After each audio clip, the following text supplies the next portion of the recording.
우리나라에도 여러 명의 훌륭한 지도자가 있지만은 인도의 간디 같은 이러한 지도자가 없는 것이 매우 아쉽습니다.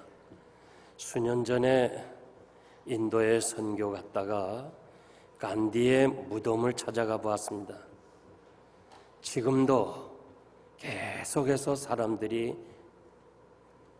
그 무덤에 찾아와서 경배하며 그를 생각하는 그런 사람들을 보면서 만약에 간디가 예수를 믿었다면 인도는 세계적인 국가가 되었을 것이다. 그리고 많은 사람들에게 참 선교할 수 있는 선교 종주국이 되었을 것이다. 그렇게 생각을 해본 적이 있습니다. 원래 간디는 예수를 믿었습니다. 그런데 그가 영국의 유학 시절에 그 백인들의 교회에서 배척을 당하고 이 식민 정책과 함께 기독교가 같이 이상하게 협력하는 것을 보면서 교회를 등지게 되었습니다. 한 번은 인도의 성자인 이 스탠리 존스를 만나서 당신과 당신네들 기독교인들, 서구인들이 만약에 예수님처럼 산다면 힌두교인인 인도 사람을 전도하는 데는 어렵지 않을 것이다. 그러니까 예수님처럼 살지 못한다 그 말이에요. 이 이야기에 스탠리 존슨은 깊은 감동을 받고 이 백인의 우월적인 그 생각을 버렸어요. 그리고 기독교를 전파하는 것이 아니고 예수를 전파하게 되고 예수님처럼 살게 되었습니다.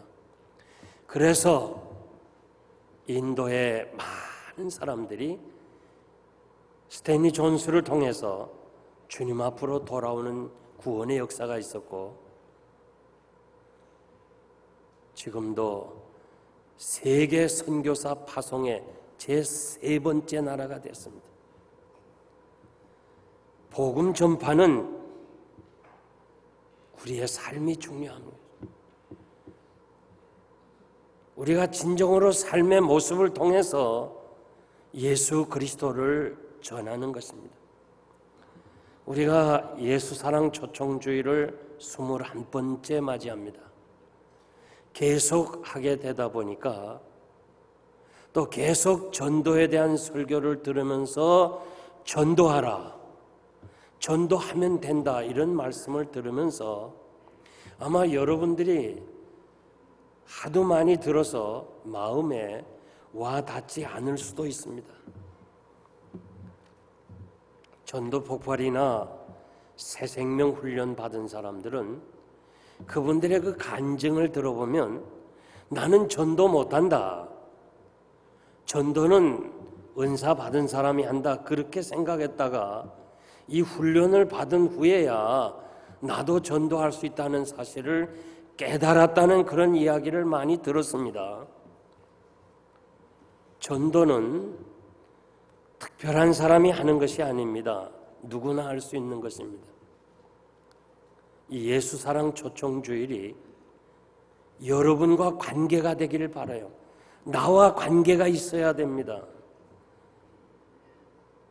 여러분들이 설교를 많이 들어도 그 설교가 나와 관계가 있을 때에 거기에 변화가 있고 거기에 열매가 있지 내가 받아들이지 않는다면 아무 소용이 없습니다.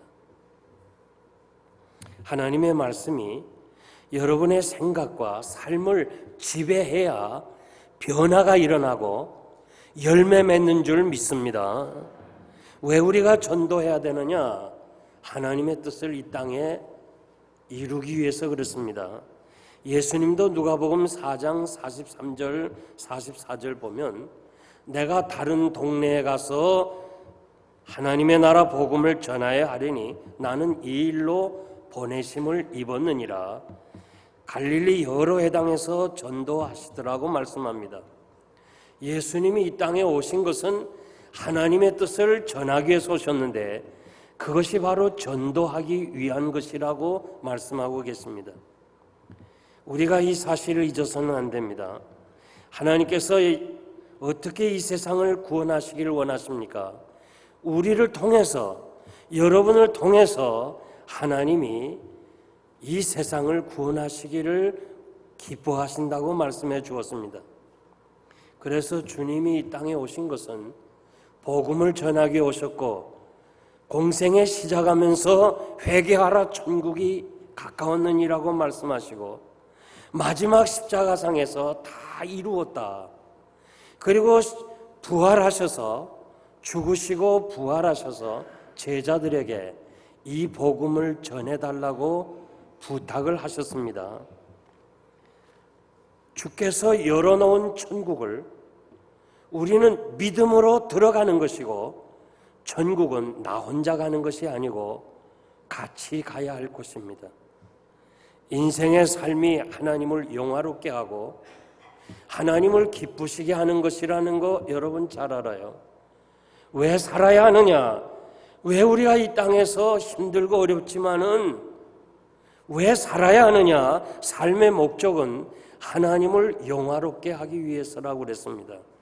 하나님을 영화롭게 하는 것은 하나님이 기뻐하시는 전도를 하는 것입니다. 전도는 해도 되고 안 해도 되는 선택이 아니고 반드시 해야 되는 필수입니다. 고린도전서 9장 16절 보면 바울은 이렇게 고백했습니다. 내가 복음을 전할지라도 자랑할 것이 없으면 부득불할 일임이라.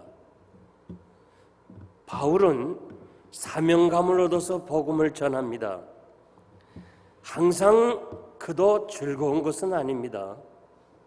때로는 피곤하고 몸의 약함을 통해서 어려움도 느끼고 또 핍박을 받으면서 그 고난의 길을 가면서 자신도 왜 내가 이 길을 가야 하나 방황했을 때도 있었다고 저는 해석합니다.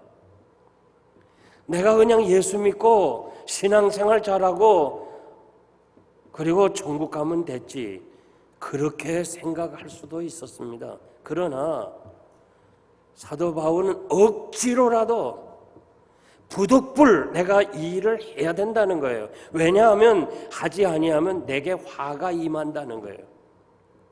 만일 오늘 예배드리는 여러분들이 바울 사도처럼 그 심정을 가진다면 적어도 이 필라델피아는 우리가 복음화시킬 수 있다고 저는 생각해요. 아직도 우리의 마음에 그런 마음이 없어요.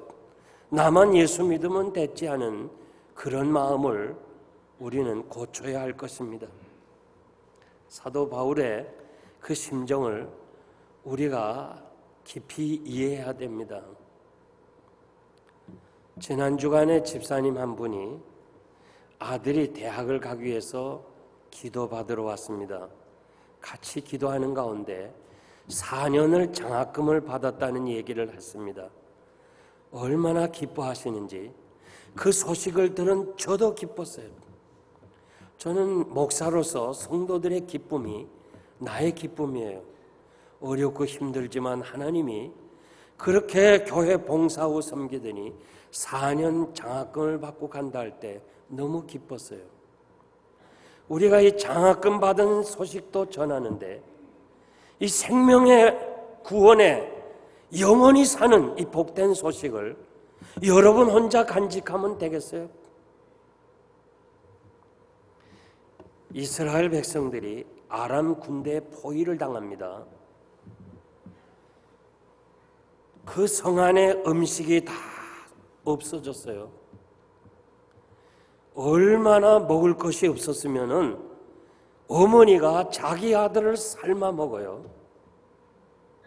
저는 이 중학교 때 이 성경을 읽으면서 이건 아니다.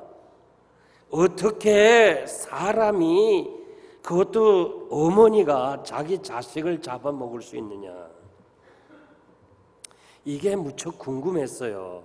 성경에 이런 사실은 이건 진리가 아니지 않느냐, 사실이 아니지 않느냐, 그렇게 의심을 가졌다가 어느 날 그 나이 드신 분하고 이야기를 통해서 자기가 사람을 잡아먹었다는 거예요.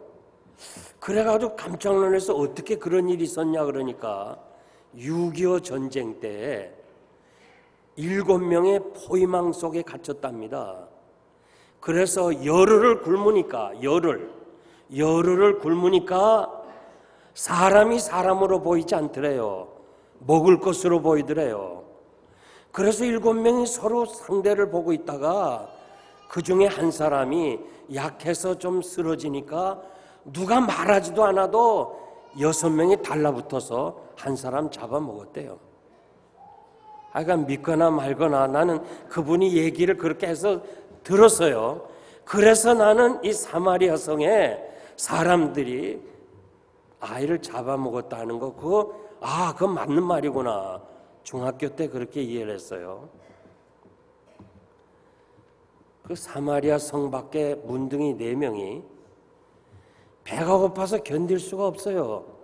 성 안에 들어가도 죽을 것이고 성 밖에 있어도 자기들이 죽어요. 먹을 것이 없으니까. 이왕 죽을 바에는 아람 진영으로 가보자.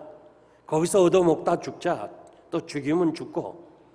그래서 갔더니 그냥 온갖 좋은 음식을 다 두고 그냥 군대가 다 도망갔어요. 그래서 실컷 먹고서 말이에요. 실컷 먹고서 그 다음에 이렇게 얘기해요. 야, 이 좋은 소식, 이렇게 풍부한 음식이 많은 거를 우리만 알고 먹었다가는 나중에 알면 어떻게 되냐? 이거 큰일 나지 않느냐? 성 안에 빨리 가서 알려주자. 그래서 성 안에 가서 저 아람 군대가 도망가고 먹을 것이 많다 소식을 알려주었어요.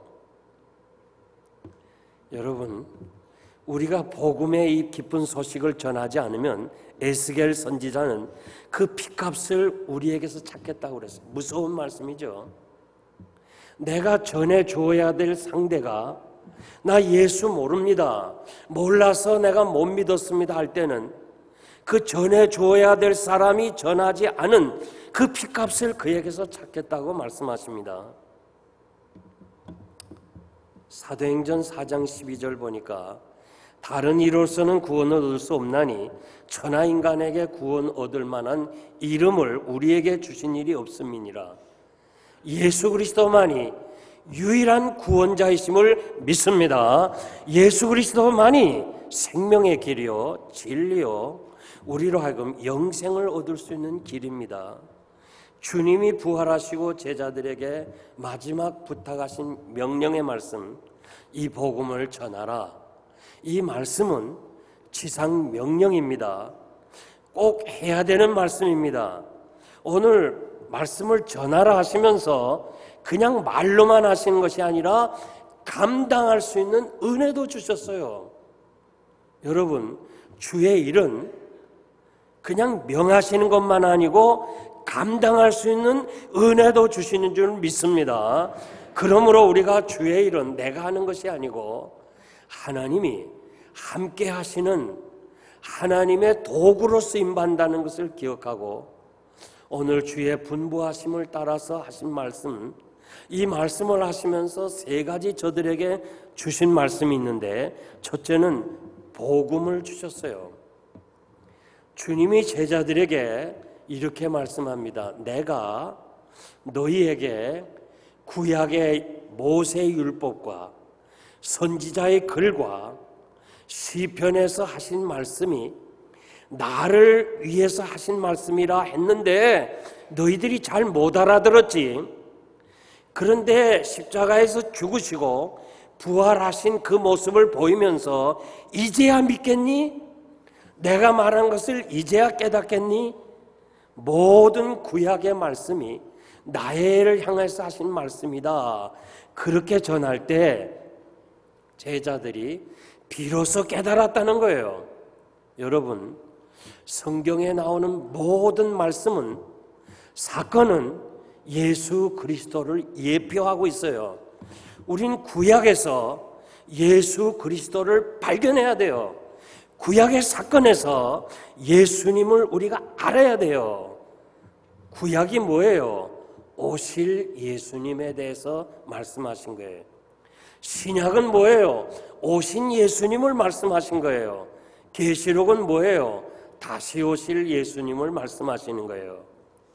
오실 예수님, 오신 예수님 말씀대로 이루어졌다면 다시 오실 주님도 이루어지실 줄 믿습니다. 그러므로 우리가 이 기쁜 소식, 이 복된 소식을 받았습니다. 예루살렘부터 시작하여 땅끝까지 모든 족속에게 전파되리라고 기록된 말씀이 바로 이것이다, 복음이다 하면서 제자들에게 일깨워 주었습니다. 여러분들이 복음을 받은 사람입니다. 이 기쁜 소식을 받았습니다. 복음 뭐예요? 하나님이 사랑한다는 뜻이에요. 죄인을 구원하기 위해서 예수님이 십자가에 죽으시고 부활하신 사건이 복음입니다. 사랑하는 성도 여러분, 하나님이 여러분을 사랑하시는 줄 믿습니까? 믿습니까? 예수 그리스도가 나 위하여 십자가에서 죽으신 걸 믿으십니까? 그렇다면 여러분들은 복음을 받은 사람이에요. 이 복음을 받았다는 것은 다른 사람에게 전하는 것과 같은 거예요. 내가 다른 사람에게 전할 수 없다면 난 아직 복음을 받지 않은 사람이에요.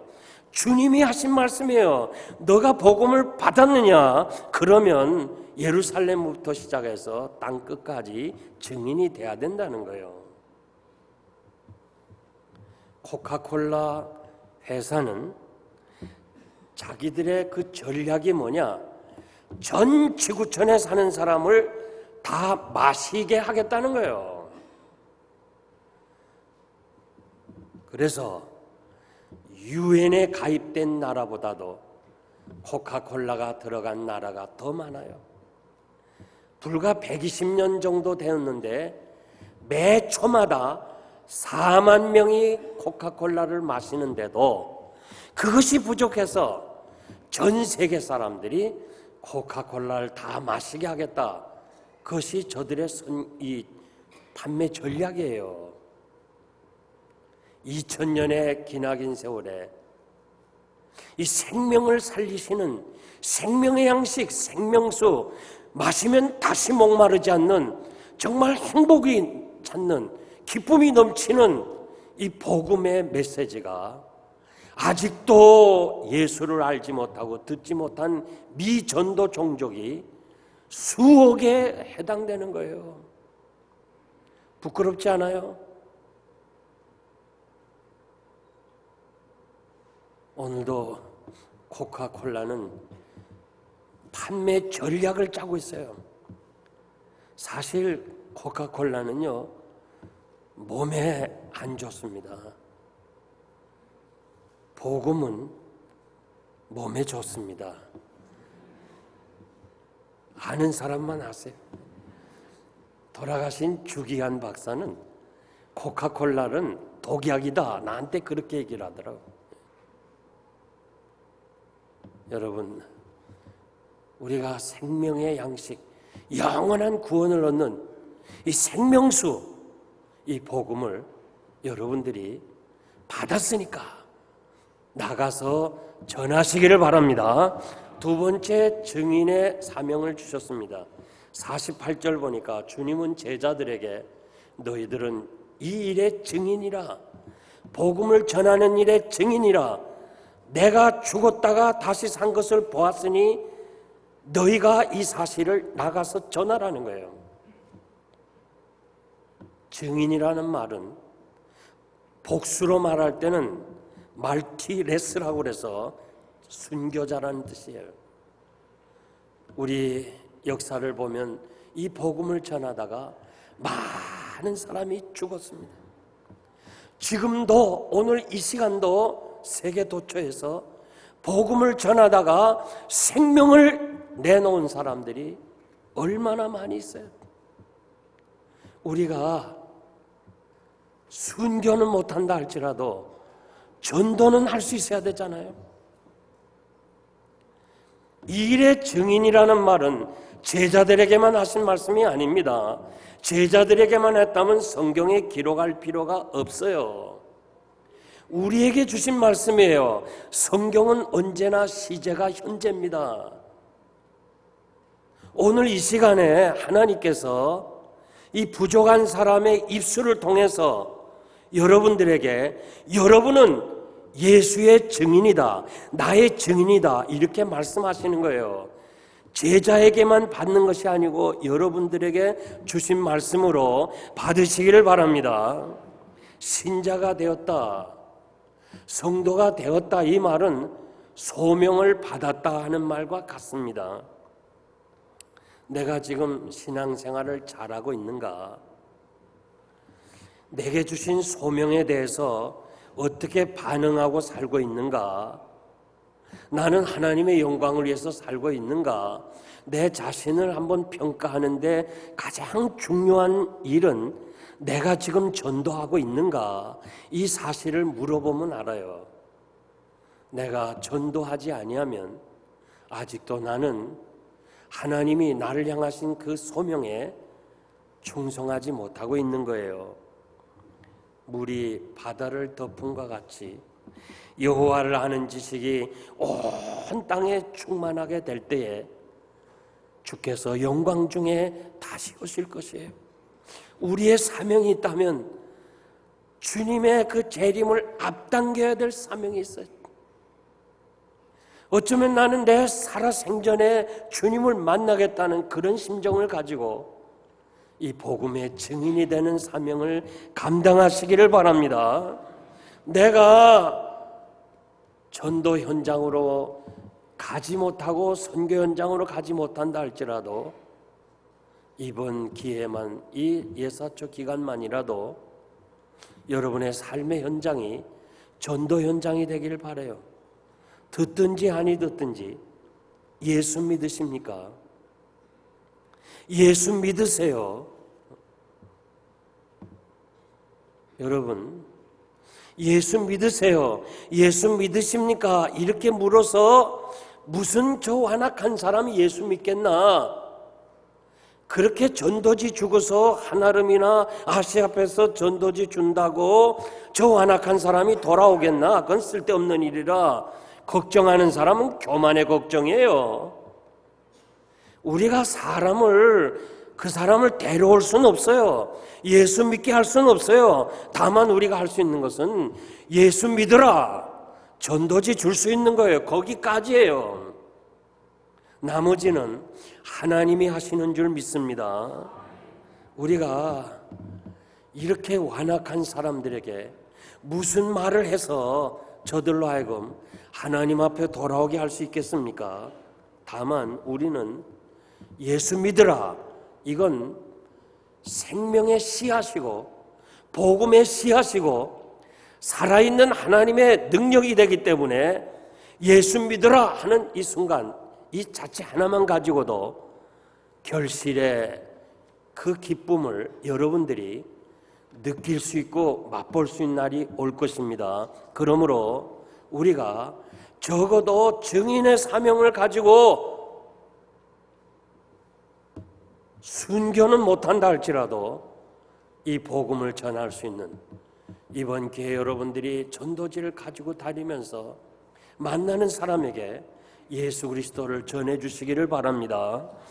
마지막 세 번째, 성령의 능력을 주십니다.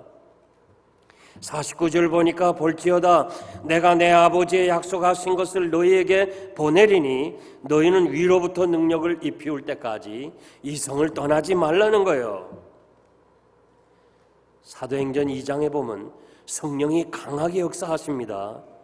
저들이 성령 충만하기 전에는 전도를 못했어요. 예수님의 제자들도 전도 못했어요. 그런데 성령을 바꾸서, 성령의 충만함을 바꾸서는 저들은 성 안에 들어가서 공회원들 앞에서 담대하게 복음을 전했어요. 그들이 전한 복음이 뭐예요? 당신네들이 죽인 십자가에 죽인 예수는 하나님이 살리셨고 부활하시고 이 예수를 믿지 않으면 멸망한다는 거, 이건 대단한 폭탄적인 선언입니다. 그런데 성경에 보니까요, 3,000명이나 예수를 십자가에 못을 박으라 외쳤던 사람들이 3,000명이나 돌아오는 역사가 있었어요. 뭐예요 이거? 어떻게 설명해요? 성령의 역사라는 거예요. 사람은 똑같지만은 성령 충만할 때 그 속에서 역사하시는 성령의 역사로 복음이 확장되고 복음이 전파되고 기적이 일어난다는 거예요. 여러분, 빌리그람 목사님 설교를 들어보신 적이 있을 거예요. 혹은 한국에 오셨을 때 참여한 분도 계실 거예요. 빌리그람 목사님의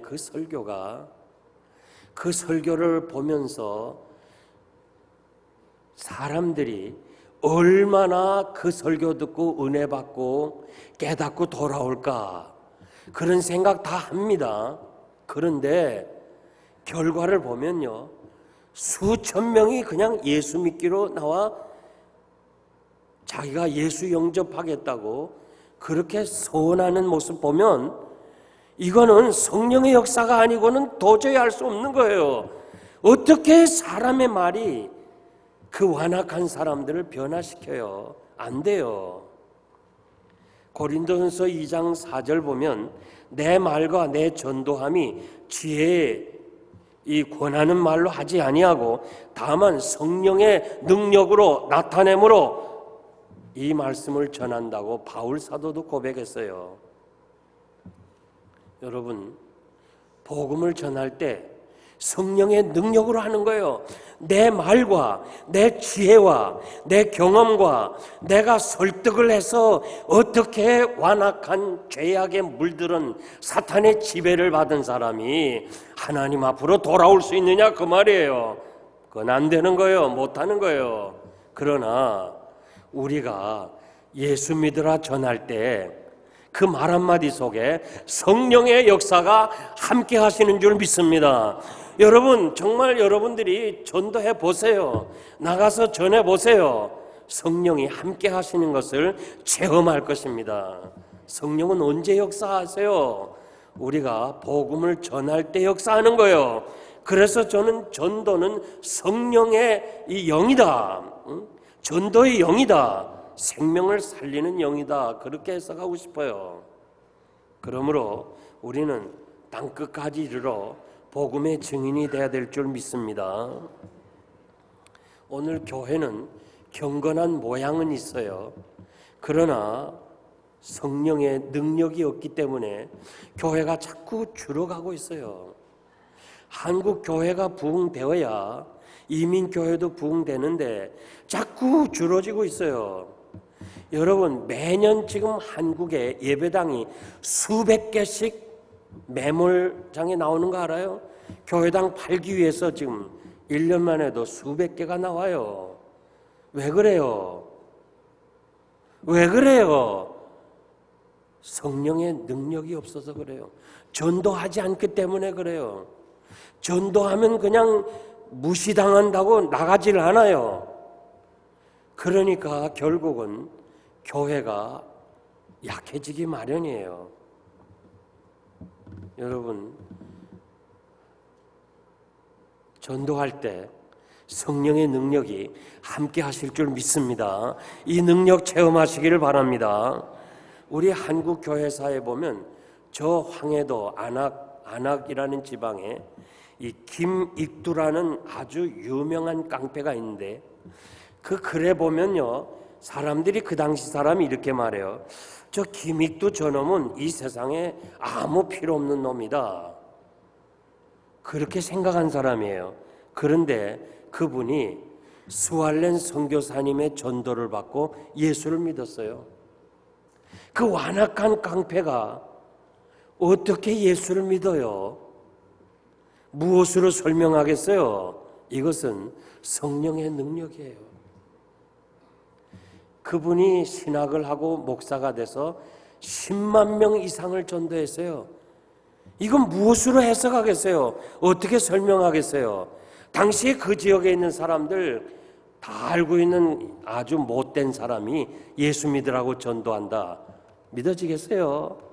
그런데 한국의 무디라는 별명을 얻기까지 그렇게 유명한 전도자가 된 것은 성령의 능력입니다. 세상 사람들이 볼 때는 꼭 미련한 것 같아요. 그저 한인상가 앞에서 예수 믿으라 전도지 줄 때 꼭 미련하게 보이지만은 그러나 거기에 상관할 거 없어요. 하나님은 오늘도 이 전도를 통해서 자기 백성들을 모으시고 전도하는 사람에게 능력을 주실 것입니다. 여러분들은 이미 성령을 받았어요. 받았기 때문에 이 자리에 앉은 거예요. 여러분들에게 충만이 필요해요. 언제 충만을 얻어요? 전도할 때 감당하도록 성령의 충만이 함께 하실 줄 믿습니다. 이제 제가 말씀을 맺겠습니다. 나이 많으신 한 분이 전도지를 사러 기독교 책방에 오셨습니다. 그러면서 그 주인에게 이젠 나도 나이가 많고 내가 이렇게 수천 장 전도지를 뿌렸는데 결실이 없는 것 같습니다. 그래서 이젠 난 그만 전도지를 사러 오겠습니다. 할아버지는 몰라도 그래도 전도지는 살아서 열매 맺을 겁니다. 낙심하지 말고 계속 하세요. 이런 대화를 하는데 이쪽 한구통에서 책을 사러 온 그 장년 한 사람이 그 할아버지를 찾아와서 자세히 보더니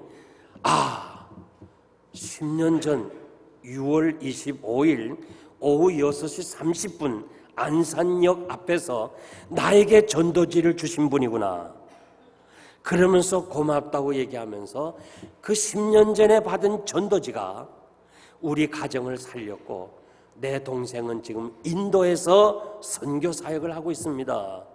이 말을 듣고 이 노인네가 기쁨이 충만했다는 글을 읽었습니다. 여러분, 전도는요 안 되는 것 같이 전도지 줘서 어떻게 되나 하지만은 이 전도지 드린 이 자체가 반드시 성령이 역사하심으로 언제인지 모르지만 그때 하나님 앞으로 돌아온다는 확신을 가지시기 바랍니다. 그래서 이 전도지를 듣든지 아니 듣든지 전해줘야 돼요. 누구든지 주의 이름을 부르는 자는 구원을 얻으리라고 그랬어요. 구원받는 거 어려운 거 아니에요. 주의 이름을 부르는 자는 구원을 받는데 듣지 못하고 어떻게 부르겠냐 그 말이에요. 이 들을 수 있어야 말하지요. 벙어리가 왜 말을 못해요? 듣지 못하기 때문에 벙어리예요. 그런데 전해주는 자가 없이 어떻게 듣겠냐고요. 그러면서 아름답도다. 복음을 가지고 전하는 자의 발이 아름답다고 그랬습니다. 힘들고 어렵지만은 이번 기회에 여러분들이 한 영혼을 위해서 찾아가고 그 전도를 위해서 나가 힘쓰고 걷는 그 모습이 하나님 보시기에 아름답다. 믿습니까? 믿습니까? 하나님 보시기에 아름답다고 그랬습니다. 여러분들의 다리를 사슴처럼 강하게 하실 것이고 이번 기회에 여러분을 통해서 하나님의 나라가 좀 더 확장되는 구원의 역사가 있기를 바랍니다. 기도하겠습니다.